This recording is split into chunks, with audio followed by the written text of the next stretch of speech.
अस्सलाम वालेकुम व्यूअर्स, क्या हाल चाल है। उम्मीद है कि आप सब खैरियत से होंगे। चले जी, आज हम कोई घर की सफाइयों की बात नहीं करेंगे, कोई कुकिंग की बात नहीं करेंगे, कोई लॉन्ड्री की बात नहीं करेंगे। आज हम बात करेंगे अपनी तैयारियों की। ईद जो है ना, उसमें थोड़े दिन रह गए हैं, तो हम लोग जो है ना आज अभी से स्क्रॉल करना स्टार्ट कर देते हैं कि मेहंदी की डिज़ाइन, फ्रंट हैंड डिज़ाइंस, उसके उलट के बाजुओं के और कुछ इस तरह के हम जो है ना वो ढूंढना शुरू कर देते हैं। तो ये सारी चीज़ें मैंने आप लोगों को एक ही फ्रेम में दे दी हैं। बहुत ही प्यारे प्यारे डिज़ाइन है, क्योंकि इस ईद पे इतना ज़्यादा चाम नहीं होता तैयारी का कि मेहंदी लगाने ये वो, लेकिन जब ये मेहंदी लगे हाथ गोश्त बनाते हैं तो बहुत प्यारे लगते हैं। और हम लोगों ने सारा दिन किचन में गुजारना होता है, तो फिर भी अपने हस्बैंड के लिए, अपने शौहरों के लिए तैयार होना, अपने घर वालों के तैयार होना अच्छा लगता है। और जो है कपड़े तो सबने ही बनवाए होते हैं, अब वो पहने ना पहने वो हमारी अपनी चॉइस होती है। कि सम टाइम ये होता है कि हम कह रहे होते हैं कि कुकिंग कर लें, फिर शाम को पहनेंगे। शाम को भी सम टाइम ऐसा होता है थके आ रहे होते हैं, वैसे नहा धो के चेंज कर लेते हैं। जब कहीं जाना नहीं होता तो मोस्टली जो ख़वातीन होती हैं ना, वो नया जोड़ा ही नहीं पहनती। कहीं जाना तो फिर चेंज कर लेती हैं, लेकिन किया करें चेंज, अपनी सारी तैयारी किया करें। बहुत प्यारा लगता है, बहुत अच्छा लगता है। अच्छा, मुझे भी शुरू में ये होता था क्या तैयारी करनी, क्या कुछ करना, लेकिन अब मैंने देखा है हमारे लिए इवेंट ही कौन से हैं हम हाउसवाइफ के लिए कि हम कहाँ पे तैयार होके जाएं, और कोई इस तरह का इवेंट भी नहीं होता।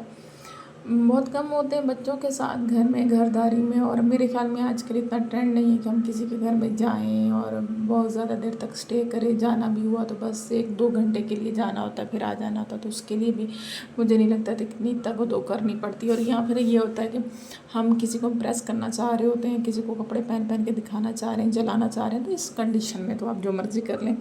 अजी, बहुत ही खूबसूरत मेहंदी की डिज़ाइन है। और मुझे पता है मेरी बहनें अभी से ऐसा क्रॉलिंग स्टार्ट कर दी है, जो उन्होंने अपनी पार्लर वाली को दिखा के लगवानी है अपनी बहनों को। और मैं इतनी खूबसूरत मेहंदी लगाया करती थी, यकीन माने अल्लाह महल्ला मुझसे मेहंदी लगवाने आया करता। तो इतने सादा दौर होते थे कि अगर एक हाथ पे लगा दिया, दूसरे हाथ पे मैंने कह दिया कि नहीं, तो मूड ख़राब हो जाता था। ये दोनों हाथों पे लगा ली और उल्टे हाथ पे नहीं लगाई तो मूड ख़राब हो गया, या सबको लगा दिया और एक छोटी बहन को टिक्की नहीं डाली तो मूड ख़राब हो गया। और ये सारे मुफ्त खोरे होते थे, फ्री में मैं मेहंदियाँ लगाती होती थी।